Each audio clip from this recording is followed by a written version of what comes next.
നമുക്കറിയാം നമ്മുടെ ജീവിതത്തിൽ ദൈവം നമ്മൾ ചോദിക്കുന്നതെല്ലാം തന്നെന്ന് വരത്തില്ല. സ്തോത്രം. എന്നാൽ കർത്താവ് നമുക്ക് ആവശ്യമുള്ളതെല്ലാം വാരി വെതറി തന്നുകൊണ്ടിരിക്കും. ഒരിക്കൽ കൂടി ഞാൻ ദൈവമക്കളോട് പറയാം, ചോദിക്കുന്നതെല്ലാം ദൈവം തന്നെന്ന് വരത്തില്ല. അത് അറിയാതിരിക്കുന്നത് ദൈവസ്നേഹം.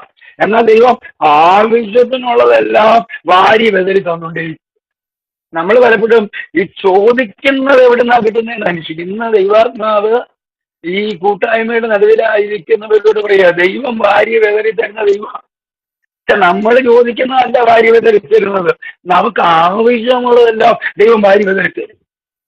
ആരോടോ പരിശുദ്ധാത്മാവ് പറയുക, കുഞ്ഞെ നിന്റെ ജീവിതത്തിൽ ദൈവം വാരി വെതറി തരുന്നുണ്ട്.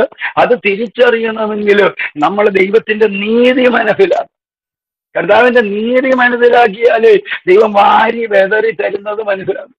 ഇപ്പൊ തന്നെ ഈ ഗൂഗിൾ മീറ്റിനകത്ത് ഇങ്ങനെ ഒരു ക്രൂസൈഡ്, ഇങ്ങനെ ഒരു കൺവെൻഷൻ, ഇങ്ങനെ ഒരു കൂട്ടായ്മ പ്രിയ അഭിഷിക്തനിലൂടെ നടത്തി ദൈവവചനം നമുക്ക് വാരി വെതറി തരുമ്പോ നമുക്ക് ആവശ്യമുള്ളതാ വാരി വെതറി തരുന്നത്. നാം ചോദിക്കുന്നതെല്ലാം അല്ല ദൈവം തരുന്നത്. നമ്മൾ പലപ്പോഴും നമ്മുടെ ഭൗമിക ആഗ്രഹങ്ങളുടെ പുറത്ത്, ലോക ആഗ്രഹങ്ങളുടെ പുറത്ത് പലതും നമ്മൾ ദൈവത്തോട് ചോദിക്കും. പക്ഷെ ദൈവത്തിന്റെ പ്രത്യേകത, ദൈവം തന്റെ ദരിദ്രന്മാർക്ക്, ആത്മാവിൽ ദരിദ്രരായവർക്ക്, ആത്മീക വളർച്ചയെ ആഗ്രഹിക്കുന്നവർക്ക്, ദൈവസന്നിധിയിൽ വളരാൻ ഇഷ്ടപ്പെടുന്നവർക്ക് വാരി വിതറി കൊടുക്കുന്നു. ചെറിയ സംഭവം പോലും ദൈവം നമ്മുടെ ജീവിതത്തിൽ വിതറി തരുന്നതാണെന്ന് മനസ്സിലാക്കണം. കുഞ്ഞു സംഭവങ്ങൾ വരെ ദൈവം വിതറി തരുന്നതാണ്. ചെറിയ ചെറിയ സംഭവങ്ങൾ വരെ വിശ്വാസം വർദ്ധിപ്പിക്കാൻ, പ്രത്യാശ വർദ്ധിപ്പിക്കാൻ, ആ ദൈവ സാന്നിധ്യത്തെ കൂടുതൽ മനസ്സിലാക്കാൻ, ദൈവകൃപ മനസ്സിലാക്കാൻ, ദൈവത്തിന്റെ സ്വഭാവം മനസ്സിലാക്കാൻ, ഇതിനൊക്കെ ദൈവം എന്നാ ചെയ്യുക? നമ്മുടെ ജീവിതത്തിൽ ഓരോ സംഭവങ്ങളും വാരി വിതറി തരിക. നിങ്ങളുടെ കുഞ്ഞുങ്ങൾ അതിനുള്ള ഒരു ഉപാധിയാണ്, നിങ്ങളുടെ ഭർത്താവ് അതിനൊരു ഉപാധിയാണ്, നിങ്ങളുടെ മാതാപിതാക്കൾ അതിന്റെ ഉപാധിയാണ്, അമ്മായിയപ്പനും അമ്മായിയമ്മയൊക്കെ അതിന്റെ ഉപാധിയാണ്. ദൈവത്തിന്റെ നീതിയാണ് അങ്ങനെ വാരി വേദന ഇട്ട് തരുന്നത്. സ്തോത്രം. ദൈവമക്കൾ അപ്പൊ തിരിച്ചറിഞ്ഞോണം, തമ്പുരാൻ എന്നാ ചെയ്യുന്നത്? നമുക്ക് രോഗം വന്നാലും ആ രോഗവും അതിന്റെ ഒരു ഭാഗമാണ്. എന്തിനാ? ദൈവത്തോട് അടുപ്പിക്കുന്ന എന്തോ അതാണ് അനുഗ്രഹം. ഒരിക്കൽ കൂടി ഞാൻ ദൈവജനത്തോട് ഈ പദം പറയാൻ ആഗ്രഹിക്കുക. അനുഗ്രഹം എന്ന് പറയുന്നത് കാശല്ല, അനുഗ്രഹം എന്ന് പറയുന്നത് ആരോഗ്യമല്ല, അനുഗ്രഹം എന്ന് പറയുന്നത് ആമേശ്വര ഭൗമിക നന്മകളല്ല. ദൈവത്തോട് എന്താണോ നമ്മെ അടുപ്പിക്കുന്നത്, ആ അടുപ്പിക്കുന്നതാണ് അനുഗ്രഹം.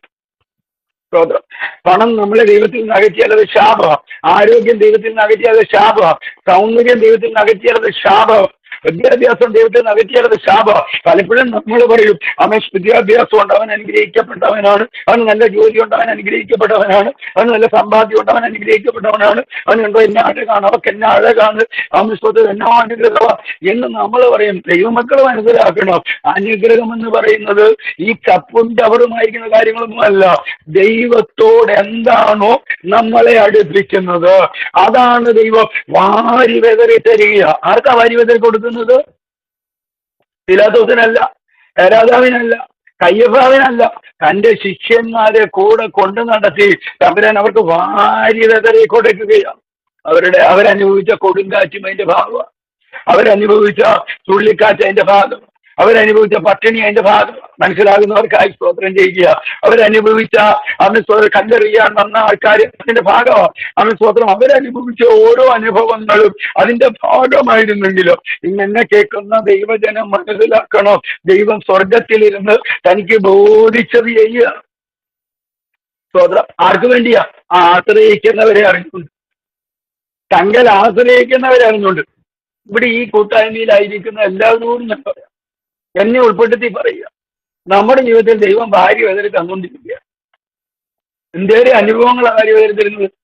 ചതിക്കുന്നവരുണ്ട്, സ്നേഹിക്കുന്നവരുണ്ട്, ഉപദ്രവിക്കുന്നവരുണ്ട്, ഉപകാരം ചെയ്യുന്നവരുണ്ട്, പ്രോത്സാഹിപ്പിക്കുന്നവരുണ്ട്, നിരാശപ്പെടുത്തുന്നവരുണ്ട്, ചൂഷണം ചെയ്യുന്നവരുണ്ട്, അപ്പോൾ തന്നെ നമുക്ക് വേണ്ടി കരുതുന്നവരുണ്ട്. ഇങ്ങനെ ഒത്തിരി കാര്യങ്ങൾ അവരങ്ങനെ വാരി വെതറി തരിക. എന്തിനാ? ഇതിൽ നിന്നെല്ലാം നമ്മൾ ദൈവം ആഗ്രഹിച്ച നീതിപാതയിൽ വളരുക. ഇതൊന്നും വെറുതെ അല്ല കേട്ടോ. നിങ്ങൾ ഉപദ്രവിച്ചതിന് വെറുതെ ഉപദ്രവിച്ചതല്ല. നിങ്ങൾക്ക് ഉപകാരം ചെയ്തവർ വലിയ ഉപകാരം ചെയ്തതുമല്ല. എല്ലാവരും നമ്മുടെ ശത്രുക്കളായിരിക്കത്തില്ല. ചിലരൊക്കെ എപ്പോഴും നമ്മുടെ കൂട്ടത്തിൽ സഹായത്തിന് കാണും. സ്തോത്രം. അവൻ എന്നാ കാര്യം അറിയാമോ? ദൈവം തന്റെ ദരിദ്രന്മാരെ തന്നിൽ ആശ്രയിച്ച് തന്റെ ദരിദ്രന്മാരെ അറിയുകയും അവർക്ക് വാരി വിതറി കൊടുക്കുകയും ചെയ്യുക. സ്തോത്രം. മൂന്നാമത്തെ വാക്യം.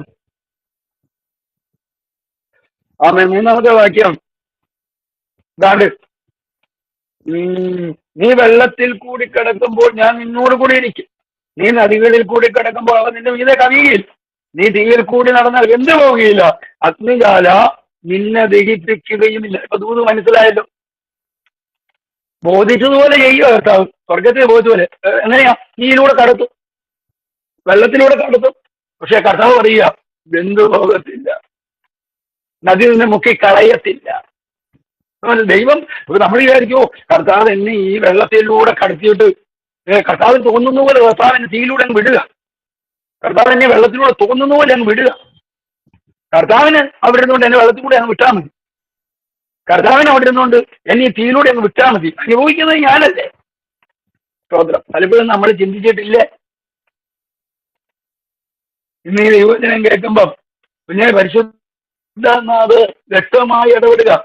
തമ്പുരാൻ അത് ചെയ്യുന്നത് എന്തിനാണുള്ളത് നമ്മൾ മനസ്സിലാക്കണം. സ്തോത്രം. ദൈവത്തിന്റെ സ്നേഹത്തിൽ നിന്ന്, ദൈവത്തിന്റെ ജ്ഞാനത്തിൽ നിന്ന് നമ്മളെ കുറിച്ചുള്ള ദൈവിക പദ്ധതിക്കായിട്ട് ദൈവം രൂപപ്പെടുത്തുക. ജോസഫിനെ സ്തോത്രം പൊട്ടക്കണത്തിലേക്കും കാരാഗൃഹത്തിലേക്കും വിട്ടത് ചൂടാഭാഷന്തന വെള്ളത്തിലൂടെ പോകേണ്ടി വരുമെന്നേ, തീയിലൂടെ പോകേണ്ടി വരുമെന്നേ ദൈവം ബോധിച്ചത് എന്തിനാ? തങ്കൽ ആശ്രയിക്കുന്നവരെ ദൈവത്തെ അറിയാം. തങ്കൽ ആശ്രയിക്കുന്നവർ എത്തിച്ചേരേണ്ട സ്ഥലങ്ങളിൽ എത്തിച്ചേരാൻ തീയിലൂടെ കടന്നു പോകേണ്ടി വരും, നദിയിലൂടെ കടന്നു പോകേണ്ടി വരും, ഊരിലെ താഴ്വരയിലൂടെ കടന്നു പോകേണ്ടി വരും, അസ്ഥിത്താഴ്വരയിലൂടെ കടന്നു പോകേണ്ടി വരും. സ്തോത്രം മുട്ടോളമല്ല അരയോളമല്ല നീന്തിയിട്ടല്ലാതെ കടപ്പാൻ കഴിയാത്ത പ്രവാഹത്തിലൂടെ കടന്നു പോകും പല സ്ഥലങ്ങളിലൂടെ ദൈവം കടത്തി വിടുന്നേ. അതെല്ലാം ദൈവത്തിന്റെ ജ്ഞാനത്തിൽ നിന്നാണ് ദൈവം ചെയ്യുന്നത്, ദൈവത്തിന്റെ സ്നേഹത്തിൽ നിന്നാണ് ദൈവം ചെയ്യുന്നത്. എന്നും നിങ്ങളിങ്ങനെ ഇരുന്നാൽ പോരാ, നമ്മളിങ്ങനെ ഇരുന്നാൽ പോരാ. നമ്മളെ കുറിച്ചുള്ള ദൈവത്തിന്റെ പദ്ധതിക്ക് അനുസരിച്ചു നാം എത്തിച്ചേരേണ്ട സ്ഥലത്ത് എത്തിച്ചേരാൻ അറിയാൻ തന്നെ. ഇപ്പൊ പരിശുദ്ധാത്മാവ് ഇന്ന് കൂടിവരവിന് നടുവില് എന്തിനാണ് എന്നെ ഈ കണ്ണുനീരിന്റെ അനുഭവത്തിലൂടെ അയക്കുന്നത്? എന്തിനാണ് എന്നെ ഈ വേദനയുടെ അനുഭവത്തിലൂടെ എന്നെ കൊണ്ടുപോകുന്നത് എന്തിനാണെന്ന് ആരെങ്കിലും ചോദിക്കുന്നെങ്കിൽ ദൈവം ഇത് വാരി വേദന തരുകയുണ്ട്. എന്തിനാ വാരി വേദന തരുന്നത്? അപ്പൊ ദൈവത്തിന്റെ നീതി മനസ്സിലാക്കണം. നമ്മൾ ദൈവത്തിന് നമ്മളെ കുറിച്ച് ഒരു മാസ്റ്റർ പ്ലാൻ ഉണ്ട്. എന്നും നീ വീടിനകത്ത് ഒരു മുറിക്കൊക്കെ തിരിക്കാനുള്ള വ്യക്തിയല്ല. എന്നും ഒരു പട്ടുനൂൽ പുഴുവിനെ പോലെ പൂപ്പയ്ക്കൊക്കെ തിരിക്കാനുള്ള വ്യക്തിയല്ല നീ. നിന്റെ ചിറകുകൾ വിരിക്കാനുള്ളതാണ്, നീ പറക്കാനുള്ളതാണ്. അതുകൊണ്ട് തമ്പുരാൻ എന്നായിരിക്കുകയോ ചില കണ്ണുനീരിന്റെ അനുഭവത്തിലൂടെ കടത്തിവിടും, ചില തീയുടെ അനുഭവത്തിലൂടെ കടത്തിവിടുമ്പോൾ സ്വർഗത്തിൽ ഇരുന്ന് ദൈവം ബോധിച്ചതുപോലെ ചെയ്യുകയാണെന്ന് പറയാതെ ദൈവത്തിന്റെ ജ്ഞാനത്തെ മനസ്സിലാക്കി, ദൈവത്തിന്റെ നീതിയെ മനസ്സിലാക്കി കൊണ്ടുപോകുന്നത് എന്റെ ജീവിതത്തിൽ ഞാനായിരിക്കുന്ന ആട്ടിടയന്റെ അനുഭവത്തിൽ നിന്ന് രാജാവിന്റെ അനുഭവത്തിലേക്ക് വരാനാണെന്ന് മനസ്സിലാക്കണം. ഞാനായിരിക്കുന്ന ആ മോവാബിന്റെ അനുഭവത്തിൽ നിന്ന് ബേത്ലേഹേമിന്റെ അനുഭവത്തിലേക്ക് വരാനാണെന്ന് മനസ്സിലാക്കണം. ഞാനായിരിക്കുന്ന ആരുമില്ലാതെ ചിറ്റപ്പന്റെ മാത്രം സംരക്ഷണത്തിൽ കിടക്കുന്ന ഞാൻ അനേകരുടെ രക്ഷയ്ക്ക് കാരണമായി തീരാനുള്ളതാണെന്ന് എസ്തേർ മനസ്സിലാക്കിയതുപോലെ മനസ്സിലാക്കണം.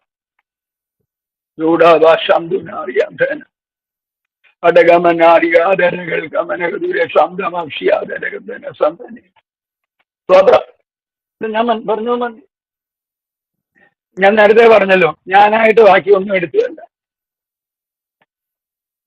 പരിശുദ്ധാത്മാവ് നിങ്ങളെ കൊണ്ട് എടുപ്പിച്ചു. പരിശുദ്ധാത്മാവ് കൃത്യമായിട്ട് ഇപ്പൊ ആ സന്ദേശം കൈമാറുമ്പോൾ ഇത് തന്നെ ജീവിതവും. പലരും നമ്മുടെ ജീവിതത്തിൽ തരുന്ന സംഭാവനയെല്ലാം ചിലർ കണ്ണീര് തരുമെന്നേ, ചിലർ തീ തരുമെന്നേ, ചിലർ കിരീടം തരുമെന്നേ, ചിലർ മുദ്രാമോതിരം തരുമെന്നേ. സ്തോത്രം. പലരും തരുന്ന സംഭാവനകളെല്ലാം നമ്മുടെ ജീവിതത്തിൽ നാം സന്തോഷത്തോടെ സ്വീകരിച്ചാൽ അത് നിശ്ചയമായിട്ട് ഞാൻ വിളിച്ചു പറയാം, ദൈവം നമ്മളെ കുറിച്ച് ആഗ്രഹിച്ചിരിക്കുന്ന ആ പദവിയിൽ നമ്മൾ എത്തിച്ചേരുവാൻ തക്കവണ്ണമായ ഇടയാണ്. ഇത് മനസ്സിലാകാതെ പോകുന്നതാണ് നമ്മുടെ എല്ലാം പ്രശ്നം. നമ്മുടെ എല്ലാം ജീവിതത്തിലെ പ്രശ്നം എന്ന് വെച്ച് കഴിഞ്ഞാൽ ദൈവമാണ് നമ്മളെ ഭരിക്കുന്നത് എന്നുള്ള കാര്യം നമ്മൾ മറന്നുപോകും. ദൈവമാണ് നമ്മുടെ ജീവിതത്തെ നിയന്ത്രിക്കുന്നത് എന്ന കാര്യം നമ്മൾ മറന്നുപോകുക. സ്തോത്രം. ദൈവവേദന മനസ്സിലാക്കിക്കോണം. കർത്താവ് പറഞ്ഞു, ആമേൻ, ഞാൻ നിങ്ങളെ ഒരു നാളും ഉപേക്ഷിക്കത്തില്ല, കൈവിടത്തുമില്ല. എല്ലാ നാളും കൂടെ ഇരിക്കും. ആമേൻ. കർത്താവ് പറഞ്ഞു, നിങ്ങൾ അവയേക്കാൾ വിശേഷതയുള്ളവരാ. നിങ്ങൾ തിരിച്ചറിയണം, ആ കുരുകിനേക്കാൾ നിങ്ങൾ വിശേഷതയുള്ളവരാ. ആമേൻ. ആ താമരയേക്കാൾ നിങ്ങൾ വിശേഷതയുള്ളവരാ. ആമേൻ. എന്നാ കാര്യം? ആമേൻ. ദൈവം നമുക്ക് ജാതികളെ പോലെ നമ്മൾ എന്ത് ചെയ്യരുത്, വിചാരപ്പെടരുത്. കാരണം നമ്മളെ കുറിച്ച് ദൈവം വിചാരപ്പെടുന്നുണ്ട്, ദൈവം നമുക്കായി വിചാരപ്പെടുന്നുണ്ട്.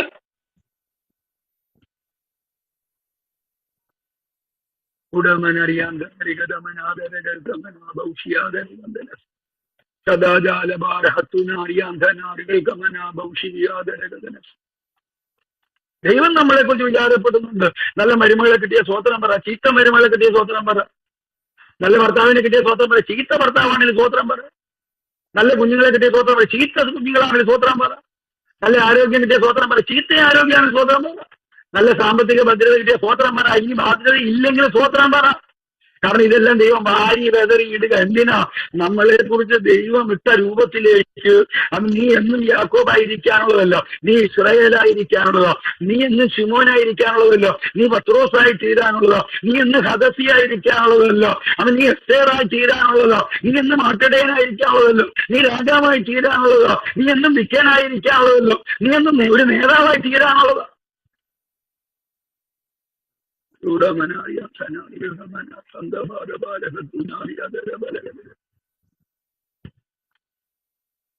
ദൈവമക്കളെ ഇതിൽ നിന്ന് മനസ്സിലാക്കേണ്ട കാര്യം, സ്വതം ദൈവത്തിന്റെ ജ്ഞാനം, ദൈവത്തിന്റെ സ്നേഹം, ദൈവത്തിന്റെ കരുണ. ഈ നമ്മുടെ വിശ്വാസം എങ്ങനെയാ വർദ്ധിക്കുന്നത്? നമ്മുടെ വിശ്വാസം വർദ്ധിക്കുന്നത് ദൈവത്തെക്കുറിച്ചുള്ള ശരിയായ അറിവ് നമ്മളിൽ വരുന്നതിനനുസരിച്ച് നമ്മുടെ വിശ്വാസം വർദ്ധിക്കും. ദൈവം എത്ര സർവശക്തൻ!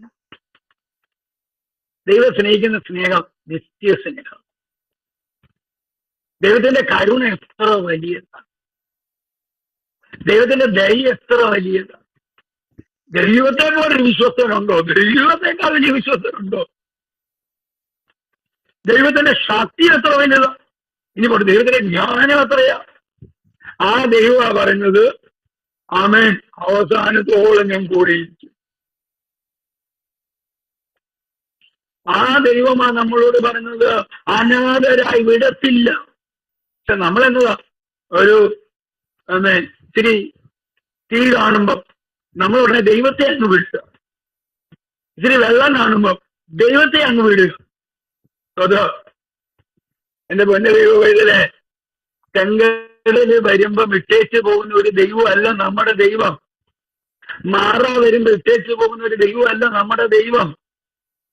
ആമേൻ, ആമേൻ. ചെങ്കൽ പാറ വരുമ്പോ ഉപേക്ഷിച്ച് പോകുന്ന ഒരു ദൈവമല്ല നമ്മുടെ ദൈവം.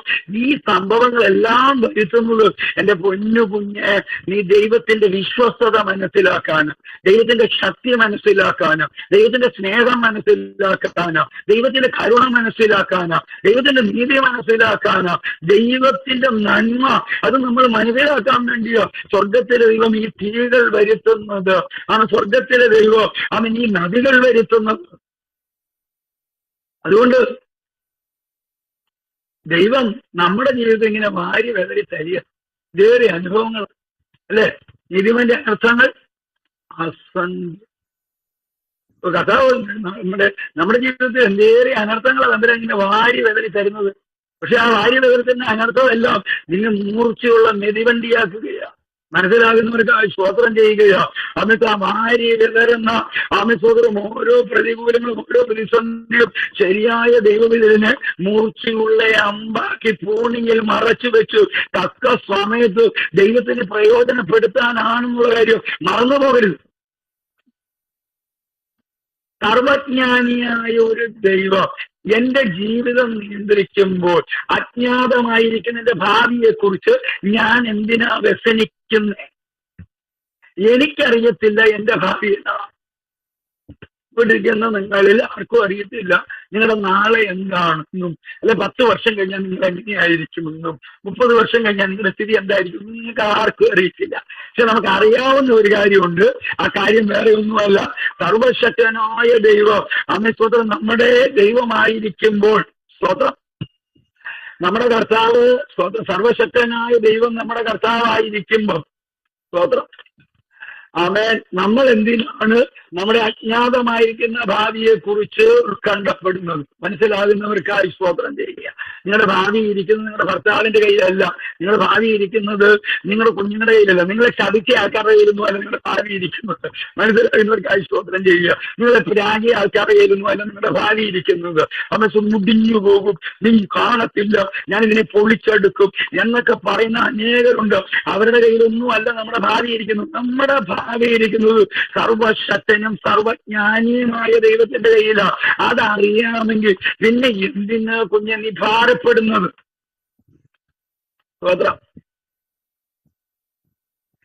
പലപ്പോഴും നമ്മൾ കിടന്നുകൊണ്ട് പിറുപിറുക്കുന്നതിന്റെ കാര്യം ഭാവി ആരുടെ കയ്യിലാണെന്ന് അറിയാൻ മേലത്ത്. കാരണം നമുക്കറിയാം യോശുവയും കാലേബും ബാക്കി 10 ഗോത്രപിതാക്കന്മാരും ഒരുപോലെ അനാട്യമല്ലന്മാരെ. ആ 10 പേര് ശരിക്കും പുറപുറത്തു, ശരിക്കും ജനത്തെ മുഴുവൻ കരയിച്ചു, ശരിക്കും. എന്നാൽ ഭാവി ദൈവത്തിന്റെ കയ്യിലാണെന്ന് അറിയാവുന്ന യോശുവയും കാലേബും ഉറച്ചു എന്ന് വെച്ച് പറഞ്ഞ ദൈവം കൂടെ ഉണ്ടെങ്കിൽ ഞങ്ങൾ ഇതിനെ കീഴടക്കും. മനസ്സിലാകുന്നവർക്കായി സ്തോത്രം. എന്റെ പൊന്നു സഹോദരങ്ങളെ, ബാക്കി 10 പേര് മരുഭൂമിയിൽ 10 കേട്ടോ. അന്നത്തെ എന്നാൽ ശ്രദ്ധിച്ചു കേട്ടോണോ, ആ 2 പേര് അജ്ഞാതമായി അവരുടെ ഭാവിയെ അവര് ദൈവത്തിലൂടെ കണ്ടതുകൊണ്ട് അവര് നേടാൻ വിളിച്ച ജീവിതത്തിൽ അനാട്യ മല്ലന്മാരെ ദൈവം വെച്ചിട്ടുണ്ട്. എരികോ മതിലുകളെ ദൈവം വെച്ചിട്ടുണ്ട്. ചെങ്കടലുകളെയും യോർദാനികളെയും ദൈവം വെച്ചിട്ടുണ്ട്. ആ വെച്ചിരിക്കുന്നത് ഒരു ശരിയായ ദൈവ വൈതലിന് തങ്ങൾ ആശ്രയിക്കുന്നവര് ദൈവമറിഞ്ഞ് ആ ചെങ്കടലിനെ ദൈവം വഴിയാക്കി മാറ്റും. ആ എരിഹോവിനെ ദൈവം തകർത്തു മാറ്റും. അന്ന് സ്വതമാനാക്കിയ മല്ലന്മാരെ ദൈവം പരാജയപ്പെടുത്തും. ഇതെല്ലാം ദൈവം വെച്ചിരിക്കുന്നത് ആശ്രയിച്ചവരെ അറിഞ്ഞ് ബോധിച്ചതുപോലെ ദൈവം പ്രവർത്തിക്കുക. ഇപ്പം ഇത്രയും വാക്യങ്ങള് ശരിക്കും ഇത് പ്രസംഗമല്ല, പ്രവചനമാണ്. ഇതൊരു പ്രസംഗമല്ല കേട്ടോ. ഞാൻ ഇതിന്റെ ഇടയില് ആമേൻ ഒരു മീഡിയേറ്ററായി നിൽക്കുന്നു എന്ന് മാത്രമേ ഉള്ളൂ. നിങ്ങളിലൂടെ പരിശുദ്ധാത്മാവ് പറഞ്ഞത് പൊരുള് തിരിച്ചു തരാൻ വേണ്ടിയിട്ട് എന്നെ ഏൽപ്പിച്ചു. ഞാൻ അതിന്റെ പൊരുള് തിരിച്ചു തരുന്നേ ഉള്ളൂ. അതുകൊണ്ട് ധൈര്യമായിട്ട് വിശ്വസിച്ച സഹോദരി, ആമേൻ, നീ തീയിലൂടെയാ കടന്നു പോകുന്നത്. ദൈവാത്മാവ് പറയുക, നീ വെള്ളത്തിലൂടെയാ കടന്നു പോകുന്നത്. പരിശുദ്ധാത്മാവ് എങ്കിലും ധൈര്യപ്പെട്ടിരിക്കുക. അന്നത്തെ ആ തീ നിന്നെ ദഹിപ്പിക്കത്തില്ല, ആ നദി നിന്നെ മുക്കി കളയത്തില്ല. ദൈവാത്മാവ് നിന്നോട് ഉറപ്പ് പറയുകയോ, ആ തീക്കപ്പുറം നീ ദൈവത്തിന്റെ ജ്ഞാനം കാണും, ആ നദിക്കപ്പുറം നീ ദൈവത്തിന്റെ നീതി കാണും, അന്നത്തോട് ദൈവത്തിന്റെ ശക്തി കാണും. മറന്നു പോകാതെ ദൈവത്തിൽ ആശ്രയിച്ച് സന്തോഷത്തോടെ ഇരിക്കുക. പിശാചിനെ ആരാ തോപ്പിക്കുന്നതെന്നറിയാവോ?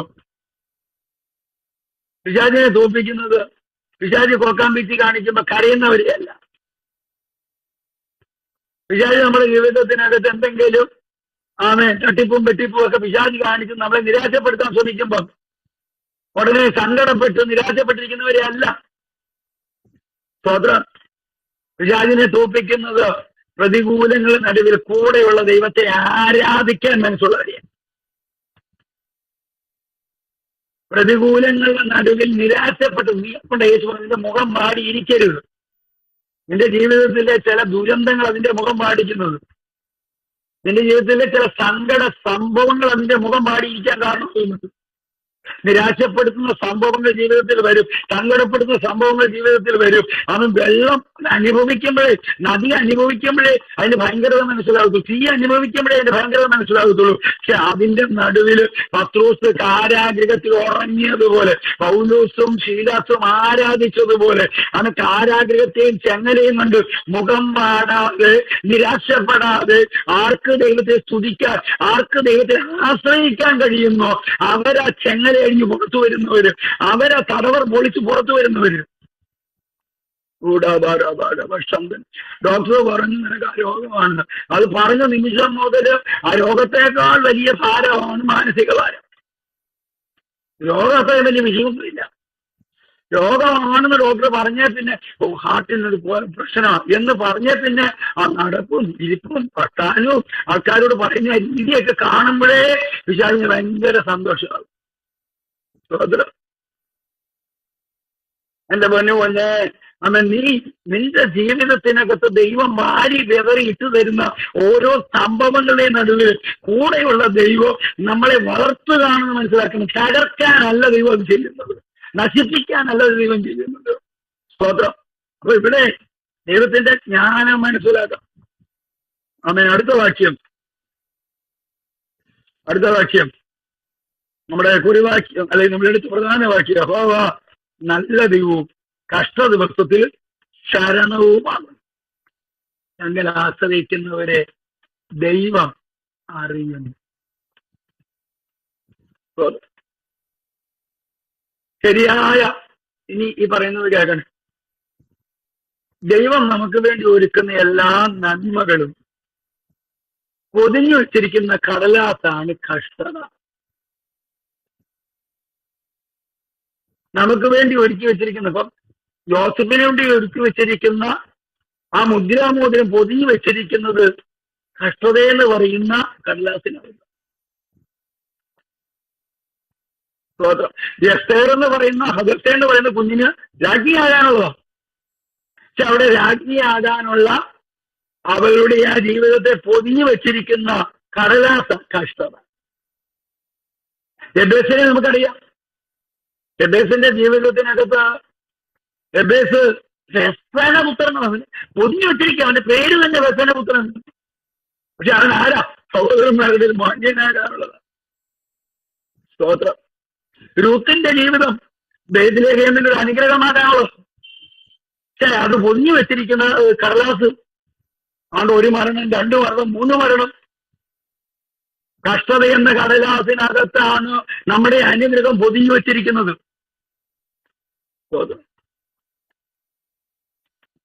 നമുക്കറിയാം, ശരിയായ ദൈവവേദനയെ സംബന്ധിച്ച് കഷ്ടത എന്ന് പറയുന്നത് ഇത്രേ കഷ്ടത അനുഭവിക്കാൻ വരം തന്നിരിക്കുക. കഷ്ടത സഹിഷ്ണുത, സഹിഷ്ണുത സിദ്ധത, സിദ്ധത പ്രത്യാശയും ഉളവാക്കുന്നതിന് ഞങ്ങൾ കഷ്ടങ്ങളിൽ പ്രശംസിക്കുക. അനേക കഷ്ടങ്ങളിലൂടെ നാം പാതാളത്തിലേക്ക് പോകാനല്ല, അനേക കഷ്ടങ്ങളിലൂടെ നാം ദൈവരാജ്യത്തിൽ കിടക്കുകയും അത് കിരീടത്തിലേക്കുള്ള വഴിയാ കഷ്ടത. അത് പൊതിഞ്ഞു വെച്ചിരിക്കുന്ന കടലാസ കഷ്ടത. ദാവീദിന്റെ കഷ്ടത എന്ന് പറയുന്നത്, ഞാൻ എന്റെ ദിവസം വായിച്ച നമുക്കറിയാം. എന്റെ ദൈവമേ, അഭിഷേകം പ്രാപിച്ച ദാവീദ് കൊച്ചുനാളിൽ അഭിഷേകം പ്രാപിച്ചു, എന്നിട്ടോ കഷ്ടത മാറുന്നേയില്ല. വീട്ടിൽ നിന്ന് ഒറ്റപ്പെട്ട അനുഭവം, ആടും കൊണ്ട് പോയി കഴിഞ്ഞാൽ പിന്നെ കരടിയുടെ ശല്യം, സിംഹത്തിന്റെ ശല്യം, ഇനി സഹോദരന്മാർക്ക് ഭക്ഷണം കൊടുക്കാൻ സഹോദരന്മാരുടെ കുത്തുവാക്ക്, അതും പോരാഞ്ഞിട്ട് സ്തോത്രം ശൗലിന്റെ കുന്തം. സ്തോത്രം. ഇത് കഷ്ടതയുടെ അങ്ങേറ്റം. എന്നാല് 40-ാമത്തെ വയസ്സിൽ സിംഹാസനത്തിൽ കയറിയിരിക്കുമ്പോൾ ആ പൊതിഞ്ഞ കഷ്ടതയ്ക്കകത്തു നിന്ന് തന്റെ സിംഹാസനം ഉയർന്നു വന്നെങ്കിൽ, സ്തോത്രം, എന്റെ പൊന്നു സഹോദരങ്ങളെ, തങ്ങൾ ആശ്രയിക്കുന്നവരെ ദൈവം അറിയുന്നു. കഷ്ട ദിവസത്തിൽ യഹോവ നല്ല ദൈവമാ, അവരുടെ ശരണമാ. അതുകൊണ്ട് ഇന്ന് ഈ ദൈവവചന ശുശ്രൂഷയ്ക്ക് പങ്കാളികളായിരിക്കുന്ന മാന്യ സഹോദരങ്ങളോട് പരിശുദ്ധാത്മാവിൽ എനിക്ക് മഹോദിപ്പെക്കാനുള്ളത് വാത്സല്യ സഹോദരങ്ങളെ, ദയവ് ചെയ്ത് നമ്മുടെ ജീവിതത്തെ നമ്മൾ നശിപ്പിക്കരുത്. നമ്മുടെ ജീവിതത്തെ സങ്കടപ്പെട്ടും നിരാശപ്പെട്ടും അവിശ്വസിച്ചും പിറുവിട്ടും പരാതി പറഞ്ഞും നശിപ്പിക്കരുത്. ദൈവം സ്വർഗത്തിൽ ഇന്ന് തനിക്ക് ബോധിച്ചതുപോലെ ചെയ്യുക. തന്റെ ഭക്തന്മാർക്ക് തമ്പുരാൻ വാരി വെതറി കൊടുക്കുകയാണ്.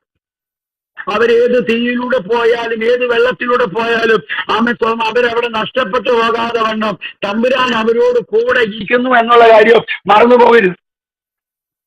സ്തോത്രം. ദൈവം അവരോട് കൂടെ ഇരിക്കുക മാത്രമല്ല, സ്തോത്രം, അവരുടെ കഷ്ട ദിവസത്തിൽ കർത്താവ് അവർക്ക് ശരണമായി മാറുകയും ആ കഷ്ടതയിൽ നിന്ന് സ്വർഗത്തിലെ ആശ്രയിക്കുന്നവരെ അറിഞ്ഞ് ഉയർത്തുകയും ചെയ്യുകയാണ്. പറഞ്ഞ് ഞാനിങ്ങനെ അവസാനിപ്പിക്കാം. ഈ ലോകം എന്ന് പറയുന്നത് എന്നും കഷ്ടതകളിൽ നിറഞ്ഞതാണ്. ഒരു ദിവസം തങ്ങൾ ആശ്രയിക്കുന്നവരെ അറിയുന്ന കർത്താവ് മധ്യാകാശത്തിൽ വെളിപ്പെടും.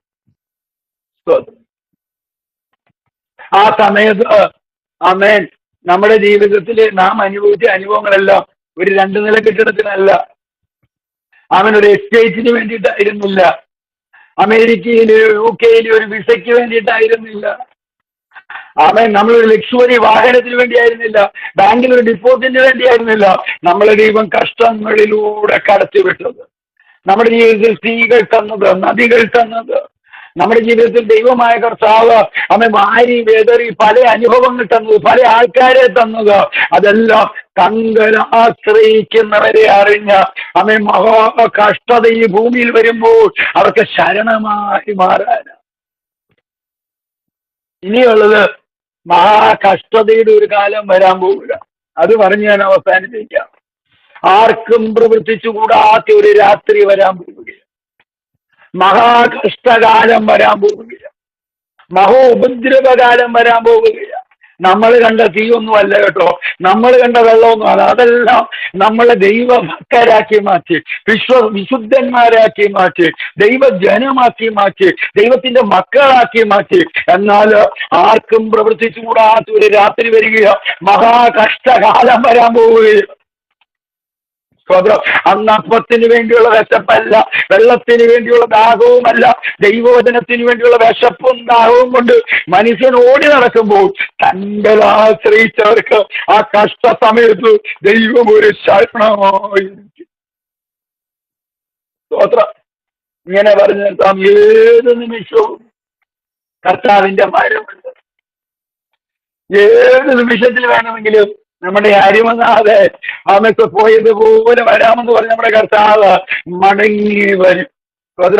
മടങ്ങി വരുമ്പോൾ ദൈവവൈദ്യരെ ഈ വെള്ളത്തിന്റെ നടുവിലും ഈ തീയുടെ നടുവിലും അവൻ തമ്പുരാൻ നമ്മുടെ ജീവിതത്തിൽ തമ്പുരാന്റെ നീതി വെളിപ്പെടുത്തുവാൻ വാരി വിതറി ഇട്ടു തന്ന ഓരോ അനുഭവങ്ങളിൽ നിന്നും ജീവിതം പഠിച്ച, ശരിയായ ക്രിസ്തീയ ജീവിതം പഠിച്ച, ശരിയായ ക്രിസ്തുവിനെ പഠിച്ച, ശരിയായ ദൈവമക്കളെ പഠിച്ച, ശരിയായ സഭയെ പഠിച്ച, ശരിയായ നിത്യതയെ കുറിച്ച് ബോധം വന്ന ദൈവവൈദ്യല ആ കഷ്ടതയുടെ നടുവില് തമ്പുരാൻ അവരെ ചേർക്കാനിടയാണ്. അവർക്ക് ശരണമായി മാറും. സ്തോത്രം. അതുകൊണ്ട് ജീവിതം ഒരു വീടുണ്ടാക്കാൻ വേണ്ടി കളയില്ല, ജീവിതം കാശുണ്ടാക്കാൻ വേണ്ടി കളയല്ല. ഇനി ഒരു പക്കം കൂടെ ചേർത്ത് പറയാം. ഇനി മഹോപദ്രവം വന്നില്ലേലും വേറൊരു ഉപദ്രവം ഉണ്ട്, നരകമെന്ന് പറയുന്ന ഒരു ഉപദ്രവം. എവിടെ ദൈവത്തിൽ ആശ്രയിക്കാതെ വഞ്ചിച്ചും ചതിച്ചും, സ്തോത്രം, ആമേൻ, കള്ളത്തരം കാണിച്ചും, സ്തോത്രം, ഒക്കെ ഭാര്യയെ പറ്റിച്ചും ഭർത്താവിനെ പറ്റിച്ചും മക്കളെ പറ്റിച്ചും മാതാപിതാക്കളെ പറ്റിച്ചും സഹോദരങ്ങളെ പറ്റിച്ചും ഒക്കെ ജീവിച്ചവര്, ദൈവത്തിൽ ആശ്രയിക്കാതെ ജീവിച്ചവര് ആ മഹാകഷ്ടത്തിൽ തീ കെടാത്ത ആമേൻ ദണ്ഡനങ്ങളുള്ള ഇരുത്തുള്ള ആ മഹോപദ്രവ ആ തീപ്പൊയ്കയില്